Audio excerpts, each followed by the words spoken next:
Well, student, let us see now the next concept, fundamental theorem of arithmetic.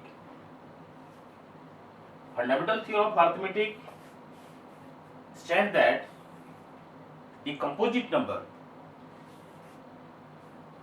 there are two terms, composite and primes. It is said that in fundamental theorem of arithmetic, every composite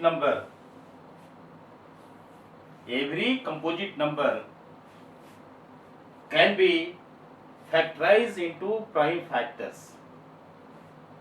क्या बताया? Every composite number can be factorized into prime factors, and this factorization is unique apart from the order in which primes occurs. इसको लिख लेते हैं. Every composite number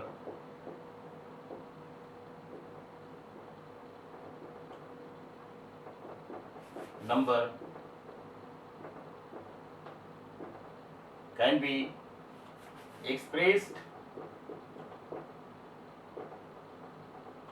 as a product of primes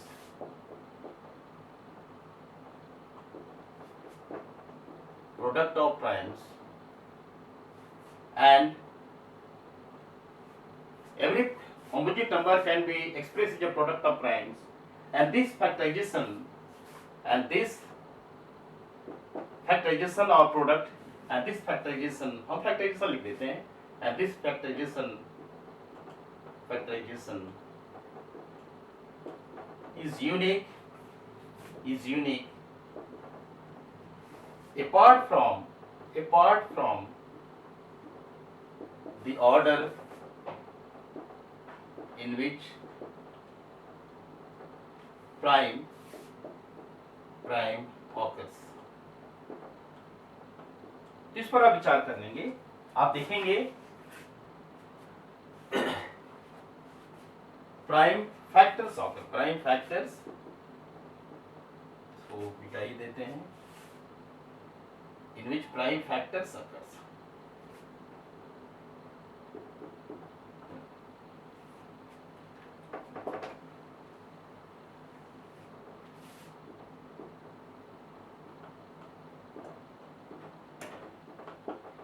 इस पर थोड़ा सा विशेष ध्यान देंगे, क्योंकि जो शब्द है आपको बहुत पहले से बताते हम आ रहे हैं कि मैथमेटिक्स में वर्ड पर विशेष ध्यान दिया जाता है. Always give stress over the words. Whatever word is quoted in the question, you must go through that improperly. Every composite number, the word every is given. Not a single term is left. All composite numbers. Composite number आप जानते हैं, composite number वह number होता है जो prime नहीं है, इसके दो से ज्यादा डिवाइजर होते हैं. प्राइम नंबर ऐसा नंबर होता है जिसके दो डिवाइजर होते हैं, एक नंबर अपने आप होता है या वन होता है. कंपोजिट नंबर के दो से ज्यादा डिवाइजर होते हैं. उदाहरण के लिए आपका 4 ले लीजिए, तो 4 के डिवाइजर कौन कौन हो गए? 1 हुआ, 2 हुआ और 4 भी हो गया, जिसके मोर देन 2 डिवाइजर्स हैं. चलिए यहाँ चलते हैं. Every composite number can be expressed as a product of primes. माने प्रोडक्ट ऑफ प्राइम्स के रूप में एक्सप्रेस कर सकते हैं. ये जो एक्सप्रेस वर्ड है इसके जगह आप फैक्टराइज भी कर सकते हैं. हमने फैक्टराइजेशन को यहाँ यूज किया है, इससे चिंता की बात नहीं है.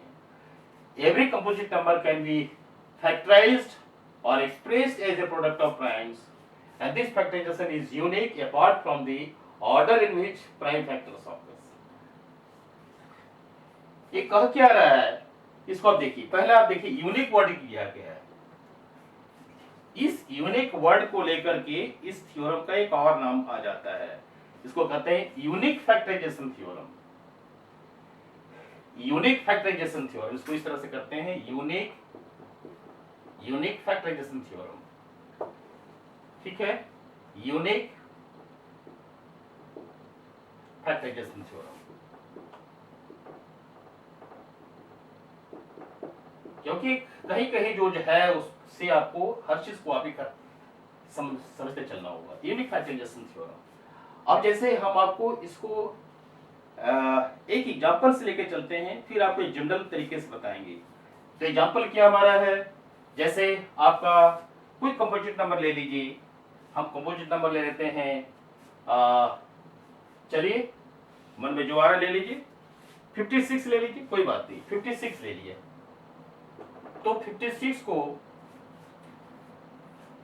ये जो आपको ब्रांचेस है फैक्टर ट्री के माध्यम से आप दिखाते चलिए।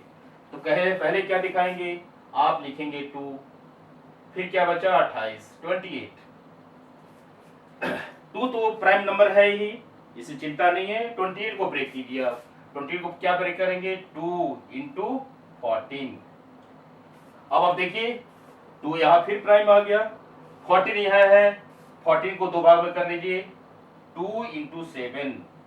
अब आप देख रहे हैं कि 7 भी हमारा प्राइम नंबर है, 2 भी प्राइम नंबर है।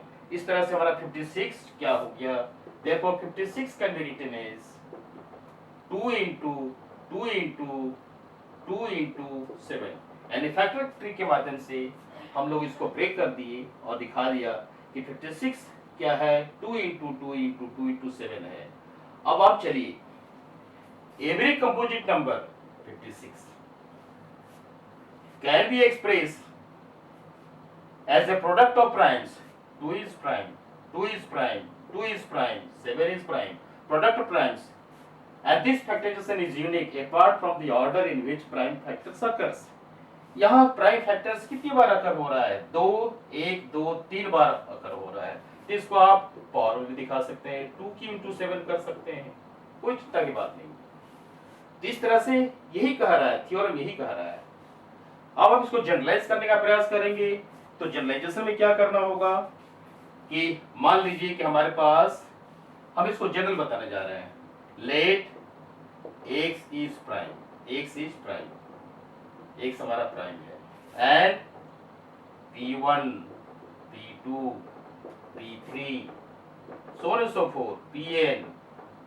इस तरह का जो आइडिया है, जनरल आइडिया दिखाया जाता है। ये क्या है, x is prime, sorry let x is composite number, sorry let x is composite number, composite number, sorry यहाँ पर विशेष ध्यान देना है क्योंकि हम समझाने जा रहे हैं। Let x is composite number and p1 p2 p3 pn are its factor, are its prime factor, prime factors. किस तरह से है, तो ये ऑर्डर में लिखा गया है, P1 P2 P3।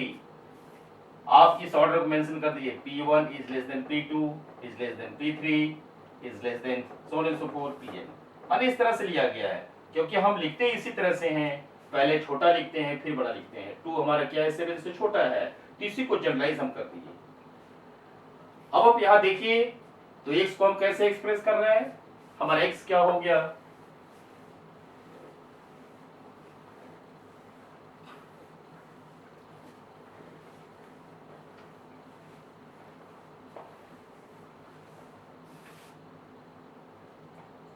हमारा x हो गया p1 into p2 into p3 so on so forth pn।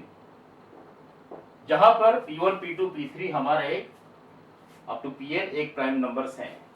तो यही हुआ, every composite number x can be factorised into prime factors apart from the order in which it is written. ये word जरूर है लेकिन हम इसको ऑर्डर में मेंटेन कर दिए, हम इसको ऑर्डर में लेकर चले आए। ये सब क्या है, एसेंडिंग ऑर्डर में है। p1 क्या है, p2 से छोटा है। एसेंडिंग ऑर्डर मतलब बढ़ते हुए क्रम में 1 2 3 4, ये सभी असेंडिंग ऑर्डर कहे जाते हैं। तो इस तरह से इस ऑर्डर में लिख दिया। तो ये हमारा यूनिक फैक्टराइजेशन थ्योरम या फंडामेंटल थ्योरम ऑफ अरिथमेटिक है जिसको समझाया। अब इसी कॉन्टेक्स्ट में एक टर्म और है जिसको आप क्लैरिफाई कर दें, इसके बाद हम एक्सरसाइज 1.2 की ओर चलेंगे। इसमें है कि मान लीजिए कि आपका एसीएफ है,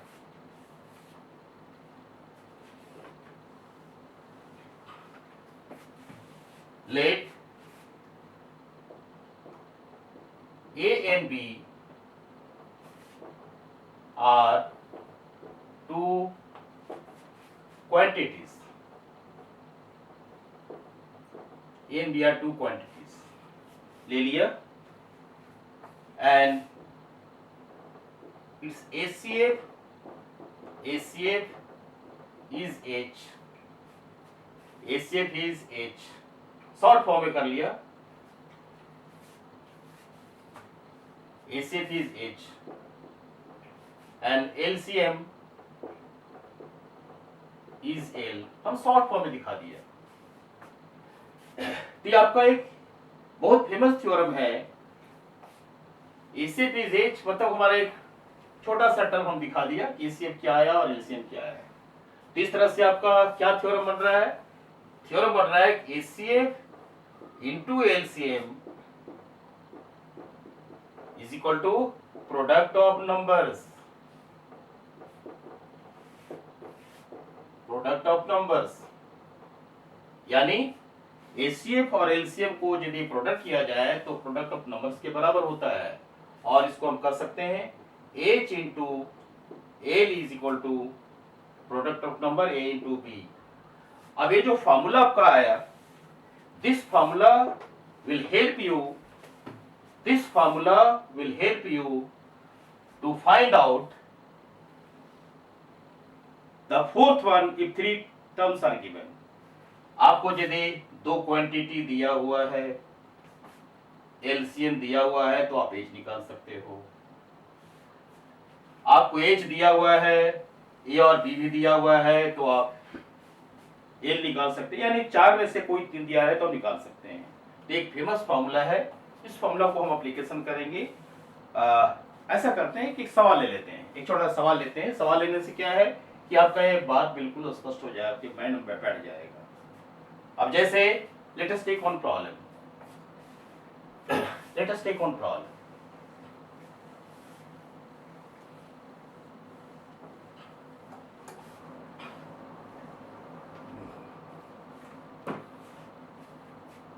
find example, find ACF and LCM of two numbers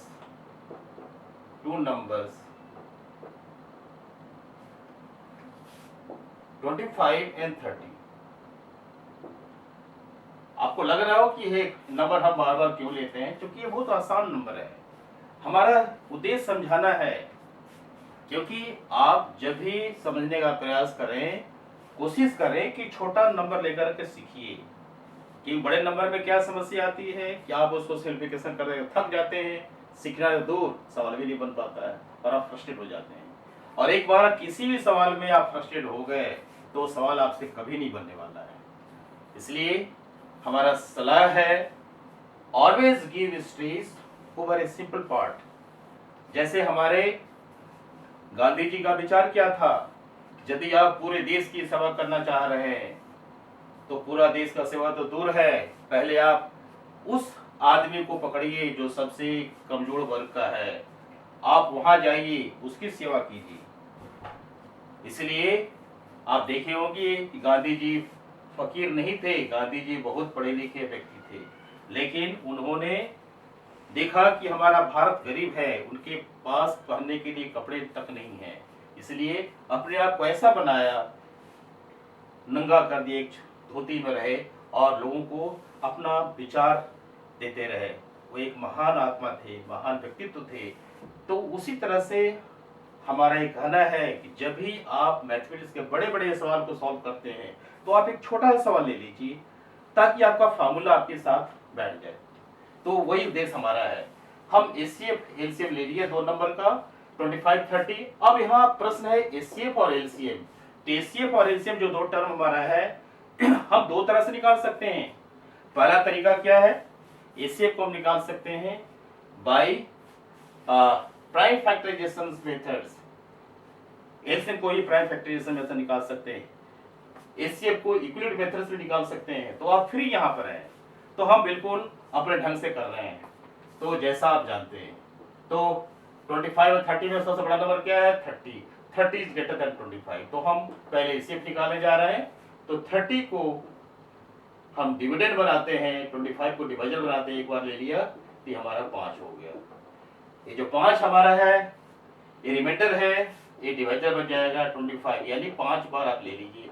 so this is 25, यानी we are getting this 30 is 30 हमारा क्या हुआ, 25 से डिवाइड करने पर रिमाइंडर 5 आया। लास्ट रिमाइंडर 5 है, सॉरी लास्ट जो डिवाइजर है 5 है, तो यही लास्ट डिवाइजर हमारा जहां रिमाइंडर 0 होता है वही हमारा एचसीएफ होता है। Therefore HCF is HCF of 30 and 25 is 5। हमेशा रिजल्ट को ढंग से प्रस्तुत कीजिए, कभी घबराना नहीं है, बड़े आराम से रिजल्ट को दिखाना है। अब एलसीएम निकालिए। तो एलसीएम निकालने का जो मेथड यूज करने जा रहे हैं, हम बहुत ही बेसिक मेथड यूज करना चाहते हैं ताकि आप समझ लें। तो 30 और 25 को आप यहाँ पर बना लीजिए। सबसे पहले हम 2 को सर्च करते हैं। छोटा प्राइम नंबर 2 है तो 2 से शुरू करते हैं, तो 2 ले लीजिए। भूल जाइए कितने को डिवाइड कर रहा है, एक को डिवाइड करता नो प्रॉब्लम। क्या आया, 15 आया। 2 30 को डिवाइड किया तो 15 आया। 15 क्या है, कोसेंट आया, कोसेंट लिखना है। 25 को छोड़ दीजिए क्योंकि ये 25 2 से डिविजिबल नहीं है। अब आप एक और डिवाइजर ढूंढिए जो 15 को डिवाइड करता है, 25 को डिवाइड करता है, बहुत अच्छी बात है। तो आप 3 ले लीजिए। ये टेक 3 क्या कर रहा है, 15 को डिवाइड कर रहा है, 5 यहाँ आया, ये 25 आया। अब आप 3 से निकल गए क्योंकि 3 25 को डिवाइड नहीं कर रहा है। अब यहाँ से हम लेंगे 5, तो 5 ले लिया। हम बिल्कुल ऑर्डर में लिख रहे हैं, 5 1 जा 5 एंड 5 5 जा 25। अब आप देखें लास्ट में क्या आ रहा है, 5 आ रहा है। यहाँ पर कोसेंट 1 1 आया, इसलिए हम लोग जो एलसीएम लिखने जा रहे हैं, therefore LCM is equal to 2 into 3 into 5 into 5, ये हमारा एलसीएम हुआ। आप इसको मल्टीप्लाई कर लें, तो मल्टीप्लाई करने के बाद क्या हुआ, 3 2 जा 6 5 जा 30 35 जा 150, तो वही 150 आया। This is LCM. तो आपका एलसीएम मिल गया। अब आप चल रहे हैं फार्मूला को वेरीफाई करने के लिए। तो फार्मूला को वेरीफाई करने चलिए आप, तो पहले आप एचसीएफ एलसीएम का प्रोडक्ट ले लीजिए। एचसीएफ इंटू एलसीएम, ये दोनों का प्रोडक्ट ले लीजिए। क्या आया, एचसीएफ आपका आया 5, एलसीएम कितना आया 150, यानी कितना हो गया 750। ये हमारा हो गया एचसीएफ इंटू एलसीएम। अब आप 25 और 30 मल्टीप्लाई कीजिए, ये हमारा 25 है, एज 25 एंड बी इज 30। इस तरह से आप ए और बी को मल्टीप्लाई कीजिए, तो 25 इंटू 30। अब 25 इंटू 30 को आप लीजिए तो कितना होगा, 25 की 75 और 0 बैठा दीजिए। इस तरह से आपका देख रहे हैं कि एलसीएम और एचसीएफ का प्रोडक्ट जो है 750 है। Therefore HCF into LCM is equal to A into B, verified। इस तरह से एक छोटा सा एग्जांपल से आपको समझा दिया। अब आप किसी तरह से सवाल लेकर के बना सकते हैं। हाँ, अब हमारे पास यदि एचसीएफ का 3 नंबर का है तो 3 नंबर भी आप कर सकते हैं। जितना भी एचसीएफ निकालना चाहे 3 नंबर, तो 3 नंबर का करना है तो दोनों का एचसीएफ निकाल करके फिर देखिए कि क्या लास्ट जो एचसीएफ आया वो थर्ड को डिवाइड कर रहा है कि नहीं कर रहा है। तो इस हिसाब से आप 3 नंबर को निकाल सकते हैं। इसको आप फैक्टराइजेशन मेथड से भी निकाल सकते हैं। तो मेथड बहुत सारे हैं, तो ये आपके लिए छोड़ दिया गया, आप प्रैक्टिस करते चलिए। अब हम लोग इसको यहीं पर समाप्त करते हैं। अब अगले लेसन में हम लोग एक्सरसाइज 1.2 देखेंगे। धन्यवाद।